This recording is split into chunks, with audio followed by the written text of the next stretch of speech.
विठ्ठले माझे माऊली असो नसो भाव आम्हा तुझी आठाया असो नसो भाव आम्हा तुझी आठाया कृपा दृष्टी पाहे कृपा दृष्टी पाहे माझ्या पंढरी राया माझ्या पंढरी राया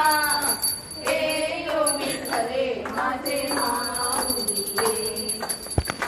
यो विठ्ठले माझे माऊली खाली लोटांगण वंदिन चरण डोळ्याने पाहिन रूप तुझे प्रेमे आलिंगन आनंदे पूजिन भावे वाळीन वने नमा त्वमेव माता पिता त्वमेव त्वमेव बंधु सखा त्वमेव त्वमेव विद्या जगन् त्वमेव त्वमेव सर्वं देवदेव कायेन वाचा मनसेन्द्रिये प्रार्थना वा प्रकृति स्वभावात् करोमि यज्ञं सकलं परस्मै नारायणादि समर्पयामि अच्युतं